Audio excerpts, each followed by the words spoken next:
हरे कृष्णा। श्रीमद् भागवतम स्कंध 4 अध्याय 7 श्लोक नंबर 54। त्रयाणामेक भावानां यो न पश्यति वैभिदं सर्वभूतात्मनं ब्रह्मन् स शांतिम अधिगच्छति। अनुवाद और तात्पर्य श्रील प्रभुपाद के द्वारा। श्रील प्रभुपाद की जय। भगवान ने आगे कहा, जो मनुष्य ब्रह्मा विष्णु शिव या जीवात्माओं को परम ब्रह्म से पृथक नहीं मानता और ब्रह्म को जानता है, वही वास्तव में शांति प्राप्त करता है, अन्य नहीं। दक्ष के यज्ञस्थली में भगवान विष्णु प्रकट होते हैं और सभी लोगों की स्तुति किए जाने के बाद भगवान अब सभी को संबोधन कर रहे हैं। भगवान कहते हैं, जो मनुष्य ब्रह्मा विष्णु शिव या जीवात्माओं को परम ब्रह्म से पृथक नहीं मानता यानी स्वतंत्र नहीं मानता। जैसे कोई अगर भगवान शिव को या ब्रह्मा जी को भगवान कृष्ण से अलग और स्वतंत्र भगवान मानते हैं तो वो अपराध होता है। ऐसे ही कोई भी जीवात्मा भगवान से स्वतंत्र नहीं है और जो ब्रह्म को, आत्मा को और परमात्मा को जानते हैं, वही वास्तव में शांति प्राप्त कर सकता है। जैसे सृष्टि के लिए ब्रह्मा, पालन के लिए विष्णु और प्रलय के लिए शिव जी है, लेकिन ये भगवान से अभिन्न है। और अभिन्न जिस तरह से शिव जी के बारे में ब्रह्म संहिता में बताया गया है कि दूध से जैसे दही परिवर्तित हो जाता है, दही में थोड़ा खटास के कारण दूध, वैसे ही भगवान से आगे शिव जी का विस्तार होता है। श्लोक नंबर 55। मैत्रेय उवाच एवं भगवतादिष्टः प्रजापतिपतिर्हरिम् अर्चित्वा क्रतुना स्वेन देवानुभायतो यजत्। मैत्रेय मुनि ने कहा कि इस प्रकार भगवान से भली भांति आदेश पाकर समस्त प्रजापतियों के प्रधान दक्ष ने भगवान विष्णु की पूजा की और एक गुत्सव के लिए स्वीकृत विधि उनकी पूजा करने के अनंतर उसने ब्रह्मा तथा शिव की भी अलग अलग पूजा की। तो पहले भगवान विष्णु की पूजा किया दक्ष प्रजापति ने, फिर ब्रह्मा जी की पूजा किया जो उनके पिता हैं। और क्योंकि अब इतने सारे घटना के बाद उनको शिव जी के महत्व पता चला है, तो उन्होंने शिव जी की भी बहुत अच्छे से पूजा किया। भगवान विष्णु को ही हमें सब कुछ अर्पित करना चाहिए और जो भी प्रसाद है वो देवताओं को अर्पित करना चाहिए, वितरित करना चाहिए। आज भी जगन्नाथपुरी में ये प्रथा चालू है। जगन्नाथपुरी में भगवान जगन्नाथ को 56 भोग का भोग लगता है और इसके बाद मुख्य मंदिर में भोग लगने के बाद आसपास के जो देवताओं के मंदिर है वहाँ महाप्रसाद जाता है। तो भुवनेश्वर के प्रसिद्ध शिव मंदिर में विष्णु या जगन्नाथ जी का जो प्रसाद है, जगन्नाथ को भोग लगाने के बाद महादेव यानी शिव जी को चढ़ाया जाता है। यही वैष्णव नियम है कि जो भी हमें प्राप्त हो सबसे पहले भगवान को भोग लगाएं और उसी के बाद जो है हम दूसरों को वितरित करें। जो भक्त अत्यधिक उच्चस्त हो चुका है वो हर वस्तु को कृष्ण के संबंध में देख सकता है और वो ये देखता है कि सब कुछ कृष्ण में है और सभी के अंदर कृष्ण परमात्मा रूप में विराजमान है और यही एकत्व या समदर्शिना दृष्टि है। श्लोक नंबर 56। रुद्रम च स्वेन भागेन युपधावत् समाहितः कर्मणोदवसानेन सोमपानीतरानपि उदवस्य सहर्तिग्भिः सस्नावावभृतं ततः। दक्ष ने सभी प्रकार से सम्मान पूर्वक यज्ञ के शेष भाग के साथ शिव की पूजा की। याज्ञिक अनुष्ठानों की समाप्ति के पश्चात उसने अन्य समस्त देवों तथा वहाँ पर एकत्र अन्य जनों को संतुष्ट किया। तब पुरोहितों के साथ साथ इन सारे कर्तव्यों को संपन्न करके उसने स्नान किया और वो पूर्णतया संतुष्ट हुआ। क्योंकि इस बार बहुत विधि पूर्वक दक्ष प्रजापति ने सभी के प्रति सम्मान प्रदर्शित करते हुए शिव जी के प्रति भी समुचित सम्मान प्रदर्शित करते हुए यज्ञ संपन्न किया, तो इसीलिए वो संतुष्ट हुआ। तो यज्ञ के शेष भाग के द्वारा रुद्र की समुचित विधि से यज्ञ में दक्ष ने पूजा किया। और यज्ञ का अर्थ ही होता है भगवान विष्णु, और जो भी भगवान को अर्पित किया जाता है वो बाकी सभी में वितरित कर देना चाहिए, तब सभी लोग प्रसन्न होते हैं। श्लोक नंबर 57।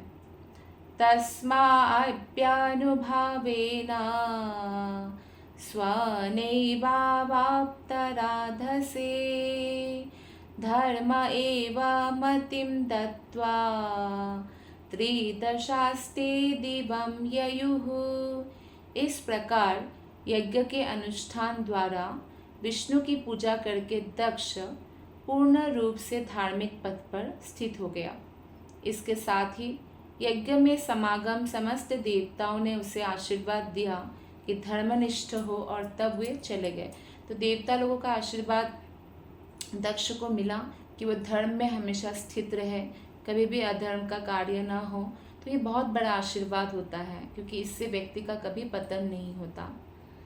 तो भगवान विष्णु की पूजा करके दक्ष पूरी तरह से धार्मिक पद पर स्थित हो गया। उन्होंने बहुत सुंदर यज्ञ किया, और सबसे श्रेष्ठ यज्ञ में भगवत गीता में भगवान कहते हैं जप यज्ञ, यानी भगवान के नाम का जप कैसे करना है। हरे कृष्णा कृष्ण कृष्ण हरे हरे, हरे राम राम राम हरे हरे। तो ये जो हम हरे नाम का जप करते हैं ये यज्ञ सर्वश्रेष्ठ है। और बाकी यज्ञ में तो इतना खर्चा है, अगर दक्ष के समय या त्रेतायुग के समय जो यज्ञ किया जाता था कि अभी व्यक्ति नहीं कर पाएंगे उतना, लेकिन वो जप यज्ञ कर सकते हैं। हरिनाम जपने पर उनका कोई खर्चा भी नहीं है, उनको बस खुद को भगवान के चरणों में समर्पित करना होता है। तो जप यज्ञ सर्वश्रेष्ठ है।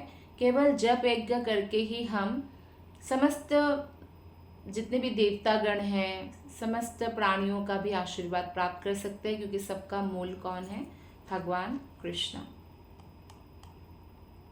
58 श्लोका। एवं दाक्षायणी हित्वा सती पूर्वा कलेवरम यज्ञे हि मावतः क्षेत्रे मेनयामीति शुश्रुमा। मैत्रेय ने कहा, मैंने सुना है कि दक्ष से प्राप्त शरीर को त्याग देने के बाद दाक्षायणी यानी दक्ष की पुत्री सती हिमालय के राज्य में जन्म लिया, हिमालय की पुत्री बनकर। और हिमालय की पत्नी है मेना, या उनका नाम मेनका भी है, उनकी पुत्री रूप में जन्मी।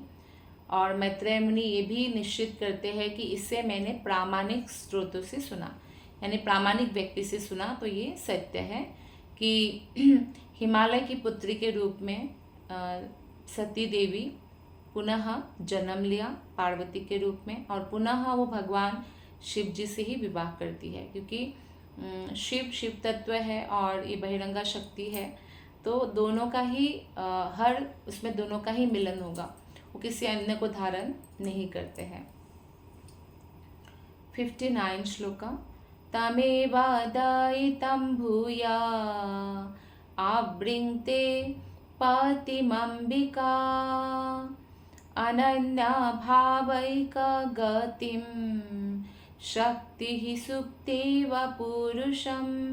अंबिका यानी देवी दुर्गा ने, जो पहले दाक्षायणी कहलाती थी या सती कहलाती थी, उन्होंने अपना शरीर त्याग दिया था और पुनः शिव जी को अपना पति के रूप में स्वीकार किया।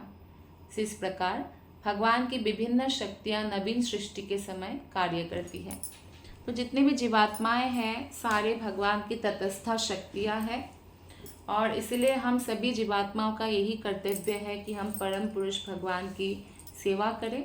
यहाँ तक कि जो सती देवी है या पार्वती देवी है, अंबिका है, दुर्गा देवी है, वो भी भगवान कृष्ण की बहिरंगा शक्ति है।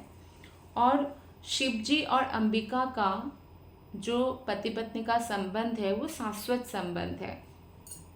सती शिव के अतिरिक्त अन्य को कभी भी पति रूप में स्वीकार नहीं कर सकती थी। और आगे जिस प्रकार शिव ने दुर्गा या हिमालय की कन्या हिमवती के साथ विवाह किया और बाद में कार्तिकेय का जन्म हुआ, हिमवती या पार्वती। तो एक्चुअली ऐसा होता है कि विंध्य राज को एक बार ऐसे थोड़ा सा ईर्ष्या होता है हिमालय से कि हिमालय का जो दामाद है वो महादेव है, जो इतने महान हैं। तो विंध्यराज ऐसे तपस्या करते हैं और ब्रह्मा संतुष्ट होते हैं। तो फिर ब्रह्मा जी से वो वर मांगते हैं कि जो शिव जी को परास्त कर सके वो मेरा दामाद बने। लोग क्या प्रार्थना करते हैं कि मुझे ऐसा पुत्री प्रदान करें, मुझे ऐसा पुत्र प्रदान करें, लेकिन उन्होंने क्या मांगा, मुझे दामाद चाहिए जो शिव जी को भी परास्त कर सके। तो बाद में श्रीमती राधा रानी, वो लीला होती है जब श्रीमती राधा रानी एक्चुअली ब्रह्मा को लगता है अरे मैंने तथास्तु तो कह दिया, लेकिन श्रीमती राधा रानी का तो शाश्वत माता पिता गोलक धाम से ही कीर्तिदा सुंदरी और वृषभानु महाराज हैं, फिर मैंने तथास्तु बोल दिया, अब कैसे होगा। तब जाके ब्रह्मा जी तपस्या करते हैं और ब्रह्मा जी की तपस्या से संतुष्ट होकर श्रीमती राधा रानी कहती है कि ठीक है, मैं विंध्यराज के पुत्र के रूप में भी प्रकट होंगी। तो इस तरह का भी लीला है। तो हिमालय की पुत्री है पार्वती। श्लोक नंबर 60। एतद् भगवतः शंभुः कर्म दक्षाध्वरद्रुह श्रुतं भागवताच्छिष्यात् उद्धवान् मे बृहस्पतिः। मैत्रेय मुनि ने कहा, हे विदुर, मैंने परम भक्त एवं बृहस्पति के शिष्य उद्धव से शिव द्वारा ध्वंस किए गए दक्ष यज्ञ की ये कथा सुनी थी। तो ये प्रामाणिक स्रोत है क्योंकि उद्धव जो है भगवान के शुद्ध भक्त हैं और इसलिए कृष्ण के इतने प्रिय हैं। कृष्ण कहते हैं कि कोई मेरा इतना प्रिय नहीं जितना तुम मेरे प्रिय हो। और उद्धव ने समस्त देवताओं के गुरु बृहस्पति से भी शिक्षा प्राप्त किया था। और जब भी कोई कथा हम प्रामाणिक स्रोत से सुनते हैं, जैसे श्रील प्रभुपाद ने जो भी उनके बुक्स में लिखा है या जो भी लेक्चर उन्होंने दिया है, उन्होंने अपने मनमानी तरीके से नहीं दिया है, उन्होंने प्रामाणिक शास्त्र के बेस पर दिया है। कभी भी आप देखेंगे कि प्रभुपाद ने क्यों कहा और कुछ समय बाद आपको शास्त्र में मिलेगा कि अच्छा ये शास्त्र में ही बताया गया है, इसीलिए श्रील प्रभुपाद ने ऐसा कहा। जैसे बहुत छोटा एग्जाम्पल लिख लेते हैं हम कि श्रील प्रभुपाद ने कहा है कि कोई भले ही कुत्ता खाने वाले परिवार में ही पैदा क्यों ना हो, अगर वो शुद्ध भक्ति करता है तो सन्यासी बन सकता है, वो गुरु बन सकता है, वो उच्च पद पर स्थित होता है। ठीक है, तो इसलिए श्रील प्रभुपाद ने अमेरिका में जाके, ऑस्ट्रेलिया, जापान, चाइना, हर देश के नागरिकों को जो भी कृष्ण के प्रति आकर्षित हुए और 16 मालाचार नियम के प्रति समर्पित हुए, उनको दीक्षा दिया। लेकिन बहुत लोगों ने उनका क्रिटिसाइज भी किया। लेकिन श्रील प्रभुपाद ने, अगर आप शास्त्र में देखेंगे, चैतन्य चरितामृत कहीं ये लिखा है कि कोई भी चाहे हमारा जाति हो या कुछ भी हो, कोई भी गुरु बन सकता है अगर कृष्ण तत्ववेत्ता हो, है ना।